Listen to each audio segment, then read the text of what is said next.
दोस्तों कभी आपने सोचा है अपने ही कंट्री के कुछ कुछ स्टेट में विजिट करने के लिए आईएलपी का जरूरत होता है। आखिरकार क्या है ये आईएलपी? क्यों ब्रिटिशर ने आईएलपी को लाया दोस्तों? क्या केवल जो इंडिजिनियस पीपल है उनके हेल्प के लिए, उनका प्रोटेक्शन के लिए, या फिर दोस्तों अपने बेनिफिट के लिए? कई बार तो ना दोस्तों पॉलिटिशियन लोग क्या करते हैं, आईएलपी का मिसयूज करते हैं। वो लोग कहते हैं अगर आप लोग मुझे नहीं जिताओगे तो आईएलपी हट जाएगा, और जब आईएलपी हट जाएगा तो बाहर के लोग आके ज़मीन खरीदेंगे, यहाँ पे घर बसाएंगे, और हमारा जो कल्चर है, हमारा जो लैंड है, वो सब कुछ ख़त्म हो जाएगा। कुछ हद तक ये बातें सही भी है और कुछ हद तक गलत भी। 2025 में भी आईएलपी का ज़रूरत है या फिर नहीं है? आइए दोस्तों इस वीडियो में जानते हैं हम लोग। My name is Kanishka Roy, let's continue. So guys, सबसे पहले हम लोग जानते हैं कि आखिरकार आईएलपी क्या है। दोस्तों आईएलपी का फुल फॉर्म होता है इनर लाइन परमिट। इसका मतलब दोस्तों ये एक तरह का एक पास है, स्पेशल पास, और उस स्पेशल पास का नाम है आईएलपी। तो आपको यहाँ तक क्लियर है, राइट? अब थोड़ा जानते हैं दोस्तों आईएलपी किन किन स्टेट में लागू है। पहला है गाइस अरुणाचल प्रदेश। पहले दोस्तों अरुणाचल प्रदेश को नेफा के नाम से जाना जाता था। NEFA का जो फुल फॉर्म है नॉर्थ ईस्ट फ्रंटायर एजेंसी। जब इसमें लोग नॉर्थ ईस्ट सुनते हैं ना तो उनको लगता है कि दोस्तों नॉर्थ ईस्ट का जो 7 सिस्टर है ना वो इसी के अंदर आता था, बट ऐसा नहीं है। केवल अरुणाचल का नाम नेफा था, बाद में दोस्तों नेफा का नाम बदल के अरुणाचल प्रदेश कर दिया। दूसरा स्टेट है दोस्तों जहाँ पे आईएलपी लागू होता है वो है नागालैंड। एंड दोस्तों तीसरा स्टेट है मिजोरम। चौथा स्टेट है दोस्तों मणिपुर। मणिपुर में 2019 को आईएलपी लागू किया गया। सो गाइस इन 4 स्टेट में आपको आईएलपी लगता है। अगर आप इंडियन नागरिक भी हो तो दोस्तों आपको इस स्टेट में विजिट करने के लिए आपको एक स्पेशल पास लेना होगा, और उस पास के तहत ही आप इन सब स्टेट में विजिट कर सकते हैं। अब चलिए दोस्तों थोड़ा हिस्ट्री जानते हैं आईएलपी का। आखिरकार ये आईएलपी लाया किसने था? हर किसी के दिमाग में ये क्वेश्चन आता है, राइट? और क्यों लाया गया था? क्या सच में जो नॉर्थ ईस्ट के जो एक्चुअल जो इंडिजिनियस पीपल है उसके प्रोटेक्शन के लिए, या फिर ब्रिटिशर अपने फायदा के लिए? आइए दोस्तों जानते हैं। सो गाइस जो आईएलपी है ना वो लाया गया था ब्रिटिशर के द्वारा Bengal eastern frontier regulation act 1873 के अंडर। मोस्टली जो ब्रिटिशर ने जब ये एक्ट लाया ना दोस्तों, उन लोगों ने कहीं ना कहीं अपना फायदा बहुत देखा। ब्रिटिशर लोग नहीं चाहते थे कि उनका जो ट्रेड है, जो उनका जो बिजनेस पे कोई इंटरफेयर करे, और वो लोग ये भी चाहते थे कि जो ट्राइबल्स है ना, जो इंडिजिनियस पीपल है उस इलाके का, उनको भी एक प्रोटेक्शन मिले। तो दोस्तों एक क्वेश्चन आता है ना, आखिरकार ब्रिटिशर ने केवल नॉर्थ ईस्ट में केवल 4 स्टेट में ही क्यों आईएलपी लगाया? असम भी तो काफी रिच मिनरल्स मिलता है वहां पे क्यों नहीं लगाया?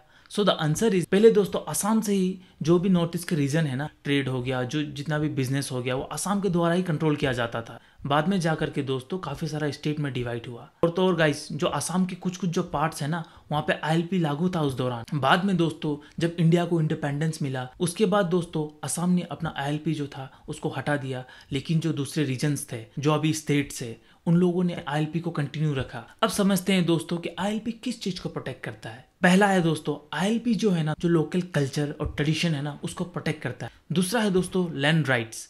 आईएलपी ना दोस्तों बाहर के जो लोग हैं ना उसको रोकता है जमीन खरीदने से। जिस स्टेट में आईएलपी है ना आप वहाँ पे जमीन नहीं खरीद सकते हो। आप अगर आउटसाइडर हो तो या तो आपको वहीं का लोकल होना पड़ेगा, या तो आपको वहीं का इंडिजिनियस पीपल होना पड़ेगा, तभी जाकर के आप वहाँ पे जमीन खरीद सकते हो। अदरवाइज आप वहाँ पे जमीन नहीं खरीद सकते हो। तीसरा है गाइस इन्वायरमेंट। नॉर्थ ईस्ट दोस्तों इतना खूबसूरत है ना, उसके वाइल्ड लाइफ के लिए, उसका जो रिवर है, ठंडा ठंडा हिमालय का जो पानी है। अभी भी दोस्तों नॉर्थ ईस्ट में आपको ऐसे ऐसे जानवर देखने मिलते हैं ना कि दूसरे जगह से वो सब लुप्त हो गए हैं। अभी भी दोस्तों आपको नॉर्थ ईस्ट के कई सारे रीजन में अभी भी आपको टाइगर ये सब देखने मिलता है, हिरन है ना, हिरन जिसको हम लोग डियर भी कहते हैं, वो सब देखने मिलता है, और आपको तरह तरह का जानवर देखने मिलता है। तो देखिए आईएलपी किस तरह से इन सारी चीजों को प्रोटेक्ट कर रहा है ना। अब दोस्तों कहते हैं ना जिस चीज का प्रॉफिट है उस चीज का लॉस भी है, कुछ कुछ डीमेरिट्स भी है। पहला है दोस्तों आईएलपी ना दोस्तों डेवलपमेंट को थोड़ा स्लो कर देता है। अब देखिएगा जिस भी स्टेट में आईएलपी लागू है ना वो स्टेट थोड़ा स्लोली डेवलप होता है। पता नहीं इसको क्या बोले दोस्तों, सेंट्रल गवर्नमेंट का नेग्लेक्ट बोले या फिर जो आईएलपी का असर है ना, बट ज़्यादातर देखा गया है जिस स्टेट में आईएलपी लागू है ना वो स्टेट स्लोली डेवलप करता है। क्यों?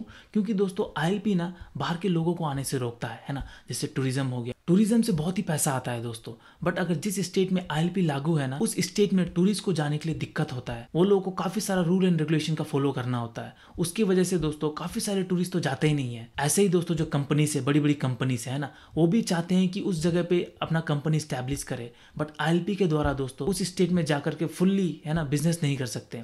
कर सकते हैं बट उनको काफी रूल एंड रेगुलेशन फॉलो करना होगा, है ना। तो इसीलिए दोस्तों डेवलपमेंट को थोड़ा स्लो कर देता है, इन्वेस्टमेंट अपॉर्चुनिटी को कम कर देता है। अभी जैसे मैंने आपको बताया, जो बाहर की कंपनीज है ना, वो चाहते तो हैं आना उस स्टेट में, है ना, वहाँ पे चाहते हैं कि वो लोग बिजनेस करें, बट आईएलपी के कारण से वहाँ पे रोक टोक हो जाता है। तो उसी के कारण से दोस्तों जो बड़ी बड़ी कंपनीज है ना, वो वहाँ पे नहीं जाते हैं, जाते हैं बट बहुत कम मात्रा पे जाते हैं, है ना। आप ज़्यादातर देखेंगे कंस्ट्रक्शन कंपनीज ज़्यादा जाते हैं, क्योंकि वो सब एरियाज़ में कंस्ट्रक्शन ज़्यादा रहता है, रोड ये सब का काम हो गया, जैसे कि जिंदल हो गया, ग्रिफ्ट हो गया, है ना, जो काफ़ी सारी बड़ी बड़ी कंपनियाज है वो वहाँ जाके बैठते हैं। बट द थिंग इज़, जो प्रोडक्शन कंपनियाज होती है ना, जो प्रोडक्ट बनाती है, वो सब कंपनीज आपको कम देखने मिलेगा। हो सकता है पॉपुलेशन के कारण से भी हो। कभी कभार ना पॉलिटिशियन लोग ना मिस यूज़ करते हैं आईएलपी का। अब आप पूछोगे कि कैसे मिस यूज़ करता है आईएलपी का। ILP is a good, definitely good, है ना, ये बहुत अच्छी चीज़ है। जो भी इंडिजिनस पीपल उनका कल्चर को प्रिजर्व करने के लिए, कई बार क्या होता है ना दोस्तों, जो पॉलिटिशियन होते हैं ना बड़े बड़े, वो लोग क्या कहते हैं, अगर बाई चांस मैं कुर्सी से हट गया तो आईएलपी ख़त्म हो जाएगा। अगर आईएलपी ख़त्म हो गया तो बाहर के लोग आएंगे, यहाँ पे ज़मीन लेंगे, हमारा जो कल्चर है उसको ख़त्म कर देंगे, हमारा जो लैंग्वेजेस है उसको ख़त्म कर देंगे। डेफिनेटली, है ना, वो ट्रू है, हो सकता है ऐसा, राइट, बट कुछ हद तक। क्योंकि ना दोस्तों देखिए, आईएलपी एक ऐसा चीज़ है ना जिसको आप रातारात नहीं हटा सकते हैं। आईएलपी जो केवल ट्राइबल्स के प्रोटेक्शन के लिए नहीं है दोस्तों, आईएलपी इसलिए भी है क्योंकि देखना आप, जो नॉर्थ ईस्ट स्टेट है ना, बॉर्डर शेयर करते हैं दूसरे कंट्रीज के साथ, जैसे चाइना हो गया, म्यांमार हो गया, तो आप खुद सोच के बताइए, क्या सच में आईएलपी क्या रातारात हट जाएगा? बिल्कुल नहीं दोस्तों। हाँ, फ्यूचर का बात हम लोग नहीं बोल सकते हैं, राइट, बट दोस्तों आईएलपी जरूरी है नॉर्थ ईस्ट साइड में, है ना, क्योंकि दोस्तों ऑलरेडी दूसरे कंट्रीज के साथ अपना बॉर्डर शेयर करती है, कितना रिस्क है देखिए, ह्यूमन ट्रैफिकिंग, ड्रग्स, है ना। तो आईएलपी दोस्तों ऐसा चीज़ नहीं है जो रातारात खत्म हो जाएगा, या फिर कोई पॉलिटिशियन ने बोला कि मुझे वोट दो नहीं तो आईएलपी हट जाएगा। सो दोस्तों इसका चांसेस बहुत कम है। अगर बात भी आ जाए कि आईएलपी हटाने का, जो लोकल है ना, जो ट्राइबल्स पीपल है, दे विल प्रोटेस्ट। सो दोस्तों आप लोगों को पैनिक नहीं होना है, आप लोगों को उसी गवर्नमेंट को चुनना है जो सच में डेवलपमेंट लाएगी। नॉर्थ ईस्ट में दोस्तों नेचुरल रिसोर्सेज होने के बावजूद भी दोस्तों नॉर्थ ईस्ट इतना डेवलप नहीं है, बट जिसके पास पैसा है वो तो अच्छा अच्छा स्कूल पे डाल देते हैं अपने बच्चे को, बट जिसके पास पैसा नहीं है दोस्तों वो गवर्नमेंट पे ही भेजते हैं, गवर्नमेंट स्कूल पे। तो दोस्तों गवर्नमेंट स्कूल ना जो नॉर्थ ईस्ट का इतना खास नहीं है दोस्तों, है ना, वहाँ पे इतनी अच्छी तरह से नहीं पढ़ाया जाता है। मैं गवर्नमेंट स्कूल का बातें कर रहा हूँ दोस्तों, ठीक है, हो सकता है कुछ स्कूल अच्छा हो, बट ज़्यादातर मैंने देखा है दोस्तों, डेवलप करना है तो डेवलपमेंट कैसे आएगा दोस्तों, जब टूरिज्म को बूस्ट मिलेगा, है ना, या फिर जो बाहर की कंपनियां आएगी, है ना, जब वो लोग जॉब अपॉर्चुनिटीज़ देगी, तब तो जाकर के दोस्तों वहाँ पर डेवलपमेंट आएगी, राइट। अभी मेरे बहुत सारे दोस्त लोग है ना कह सकते हैं कि अरे तुम तो बोल रहे हो ऐसा, है ना, जब बाहर के लोग मेरे स्टेट में आएंगे वो लोग क्या करते हैं, गंदा कर देते हैं जहाँ तहाँ, है ना, वो लोग एकदम ह्यूमन ट्रैफिकिंग करते हैं, ड्रग्स करते हैं, है ना। पर दोस्तों आप देखिए सिक्किम का देख लीजिए, है ना, सिक्किम पे क्या ना दोस्तों, आपको वहाँ पे जहाँ तक कचरा देखने को नहीं मिलेगा। एक नाथुलाम पास बोल के जगह है, अगर आप वहाँ जा रहे हो तो पुलिस क्या करती है ना दोस्तों, पहले ही आपको रोक के बोलते हैं, अगर आपके पास कोई प्लास्टिक का बॉटल है ना, या फिर जो सा वेस्ट है उसको आप इधर ही फेंक के जाइए। वहाँ पे बड़ा बड़ा डस्टबिन बना के रख देते हैं, वो लोग कहते हैं कि आपको इधर ही फेंकना होगा, आप इसको लेके नहीं जा सकते। और सिक्किम में ना दोस्तों आपको इधर कचरा उधर कचरा ऐसा देखना नहीं मिलेगा। और सिक्किम का जो इकोनॉमी है ना पूरा टूरिज्म पे निर्भर है। सोचिए वो लोग इतना पैसा कमाते हैं टूरिज्म से ही। वो सब चीज़ों के लिए ना दोस्तों गवर्नमेंट का भी इनिशिएटिव होना बहुत ही ज़रूरी है। क्योंकि देखिए दोस्तों जब गवर्नमेंट खुद प्रमोट करेगी, राइट, तभी तो जाकर के उस जगह पे डेवलपमेंट आएगी। ऐसे कई सारे स्टेट है दोस्तों जहाँ पे आईएलपी नहीं है, बट वहाँ पे आप ज़मीन नहीं ले सकते हो। जैसे मेघालय है, मेघालय भी एक बहुत ही अच्छा टूरिस्ट प्लेस है, वहाँ पे भी आप जा सकते हो, है ना, इजीली आप घूम सकते हो एज ए टूरिस्ट। और माना जाता है कि काफ़ी सेफ भी है। और मेघालय पे भी दोस्तों टूरिज्म से बहुत ही अच्छा पैसा आता है। गवर्नमेंट को ना ये सब चीज़ों के लिए एक अच्छा इनिशिएटिव लेना चाहिए, है ना, जिससे उस जगह पर डेवलपमेंट भी आएगी और एक तो पैसा भी बहुत सारा आएगा, जॉब अपॉर्चुनिटीज, है ना।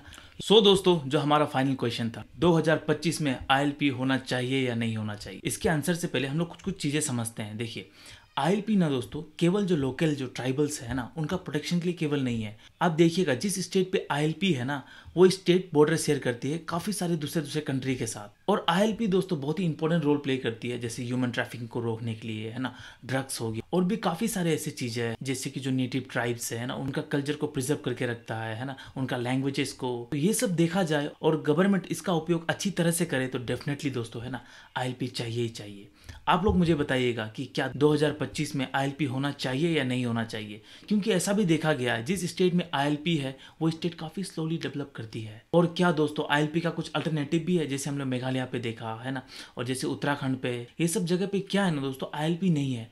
बट देखिएगा ये सब जो जगह है ना टूरिज्म के लिए बहुत ही फेमस है, बट दोस्तों यहाँ पे आप जमीन नहीं खरीद सकते अगर आप एक आउटसाइडर हो तो देखिए दोस्तों, है ना, आईएलपी के बिना भी यहाँ पे आप ज़मीन नहीं खरीद सकते हैं। मोस्टली लोग क्या चाहते हैं, बाहर के लोग आकर के हमारी जगह पे ज़मीन ना खरीदे, राइट। ये हर कोई ऐसा ही चाहता है, ये ह्यूमन नेचर है ना। तो इसको हम लोग रोक नहीं सकते हैं। तो क्या दोस्तों आईएलपी पुराना हो चुका है? अगर आपको ऐसा लगता है ना, या फिर आपका जो थॉट्स है मुझे कमेंट करके बताइएगा प्लीज़, है ना। जितना था दोस्तों मैंने आपको अच्छी तरह से एक्सप्लेन कर दिया। होप कि आपको समझ में आया होगा अच्छी तरह से। और अगर कुछ मैंने मिस्टेक किया हो तो प्लीज़ दोस्तों, है ना, मुझे करेक्ट कीजिएगा कमेंट बॉक्स पे। And thank you so much दोस्तों, I am very very happy कि मैं आपको एक्सप्लेन कर पाया। Thank you so much.